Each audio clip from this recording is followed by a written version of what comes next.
Kalau sewaktu-waktu kamu berada di alam liar dalam suhu sangat dingin tanpa ada tempat berlindung, sampah di sakumu bisa menyelamatkan nyawamu. Permen karet yang sudah berbulan-bulan kamu bawa itu terbungkus kertas timah yang bisa menjadi alat pertama untuk menyalakan api. Alat kedua yang kamu butuhkan adalah baterai. Baterai ini pasti ada di dalam senter yang kamu punya atau gadget lainnya. Potonglah sedikit bagian dari bungkusnya. Kalau lebih tipis lagi bisa-bisa akan robek sebelum digunakan. Satu bungkus seharusnya cukup untuk membuat 3 sumbu. Kenakan sarung tangan, alat ini akan segera menjadi sangat panas. Kalau sampai jatuh, kamu akan kehilangan satu-satunya sumber api. Tempelkan bungkus permen karet pada kedua ujung baterai. Dekatkan dengan rabuk yang mudah terbakar. Kalau ada lip balm di sakumu, tambahkan sedikit ke dalam api agar lebih lama menyala. Jika mobilmu terjebak dalam salju, pasir kucing bisa membantu. Pertama-tama, sekoplah salju dan es sebanyak mungkin dari tempat ban mobilmu melintas. Lalu taburkan pasir kucing di sekitar dan di bawah ban. Setelah mengarahkan mobil untuk berusaha maju dan dengan hati-hati beralih ke mundur, kamu seharusnya bisa keluar tanpa masalah. Kalau tidak membawa mobil atau tenda, kamu bisa membuat area tidur yang nyaman dan hangat di atas salju. Jika terjebak di suatu tempat di pegunungan, jangan berhenti di tempat terbuka. Longsoran salju lebih mungkin melewati tempat ini. Carilah beberapa tumpukan puing dan tunggul pohon yang tumbang di tepi tempat terbuka dan berkemahlah di sana. Untuk menyingkirkan salju lebih cepat dan mudah, potonglah dengan pisau atau ranting yang tajam. Pecahkan lapisan es yang keras dalam bentuk balok-balok untuk menghemat waktu dan energi. Cobalah membersihkan area kira-kira sebesar kasur king size. Kamu tidak akan bisa bertahan di atas permukaan yang sedingin es, jadi begitu mencapai tanah, kamu harus mencairkannya. Ambil cukup kayu untuk menyalakan api yang besar.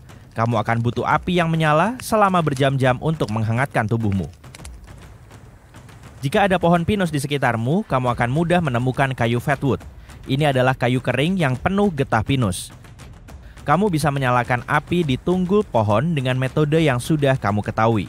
Getahnya akan terbakar selama berhari-hari, dan itu juga bisa berfungsi ganda sebagai sinyal api bagi orang-orang yang mencarimu. Tidak ingin menggali tempat berlindung di salju? Bulrush bisa membantumu. Bulrush memiliki rongga, bisa mengapung dan mudah dibentuk menjadi apapun yang diperlukan. Salju akan membengkokkannya dan kamu bisa membangun tempat berlindung di dalamnya tanpa alat apapun. Setelah membentuk terowongan, bawalah rumput kering untuk mengisolasinya.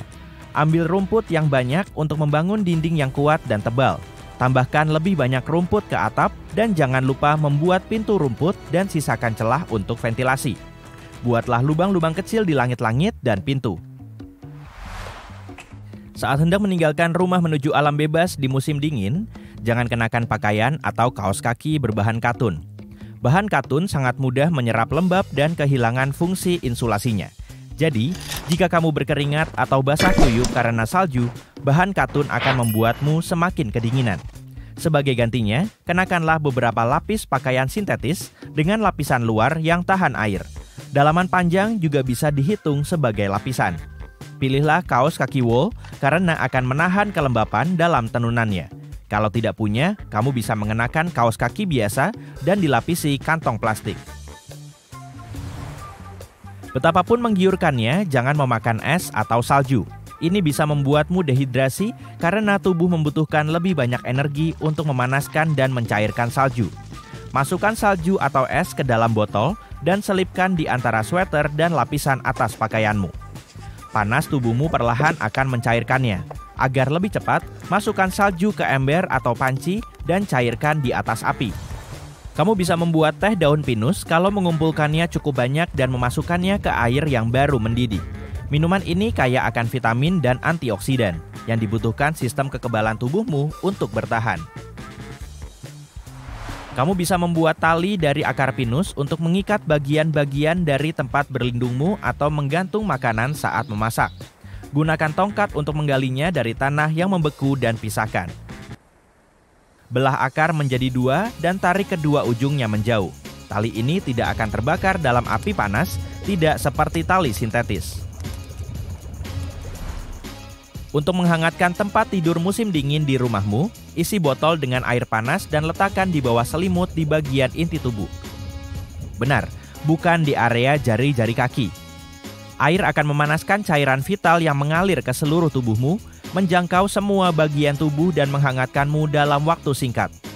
Hindari botol logam agar kamu tidak melepuh, dan jangan lupa memasang tutupnya agar tidak bangun dalam keadaan basah. Kamu juga bisa melilitkan piyama pada botol sebelum memakainya untuk mendapatkan efek tambahan. Bubble wrap yang kamu simpan berbulan-bulan di rumahmu untuk tujuan anti-stres bisa menjadi bahan insulasi yang sangat baik. Semprotkan sedikit air ke jendela dan tekan sisi datar dari bubble wrap ke sana. Bubble wrap akan tetap menempel dan mencegah panas keluar dari ruangan, dan tagihan listrikmu pun tidak akan membengkak. Kalau tidak ada bubble wrap di rumah, coba tanya ke toko furniture apakah kamu boleh memintanya secara gratis. Untuk menghangatkan tubuh dengan cepat saat bangun tidur, atur timer pada mesin pembuat kopi agar menyala 15 menit sebelum kamu bangun. Kamu juga bisa menyiapkan coklat panas, oatmeal, atau sup dengan cara yang sama. Cukup memasukkan bahan-bahan ke dalam filter sebagai pengganti kopi. Kalau termostat di rumahmu macet dan kamu tidak bisa menaikkan suhu, kamu bisa mengakalinya. Alat ini mengetahui apakah sudah cukup dingin atau hangat berdasarkan suhu di sekitarnya. Jadi, letakkan es di dekatnya dan ruangan akan terkesan lebih dingin dari yang sebenarnya.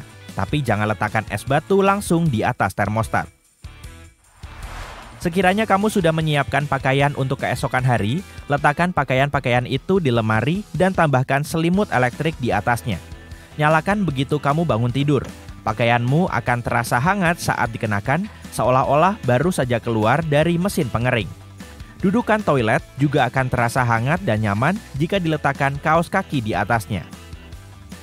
Saat ada kabar akan terjadi badai hebat dan kemungkinan besar listrik akan padam, isilah bak mandimu dengan air. Kalau kamu punya pompa air listrik, itu tidak akan berfungsi dan air pasti akan segera habis. Karena pom bensin juga menggunakan listrik, isi bensin mobilmu sebelum badai menerjang untuk persediaan bahan bakar darurat. Saat badai menerjang dan kamu terjebak di dalam rumah, kenakan beberapa lapis pakaian hangat, baju termal, kemeja hangat, sweater, dan celana berinsulasi, serta kaos kaki wool. Jangan lupa sarung tangan agar panas tidak keluar melalui tanganmu. Gantungkan selimut gelap di jendelamu untuk menarik panas. Pastikan pintu dan jendela tertutup rapat dan letakkan handuk di bawahnya untuk mencegah angin. Ruang bawah tanah mungkin lebih terinsulasi, sehingga bisa menjadi tempat yang nyaman untuk bermalam. Saat listrik kembali menyala, periksa semua peralatan dan perangkat elektronik sebelum menyalakan saklar listrik utama. Semuanya harus dicabut untuk menghindari kerusakan akibat lonjakan listrik. Saat menyalakan kembali aliran air, tutuplah keran air di lantai paling bawah rumahmu agar udara dapat keluar dari keran di lantai atas.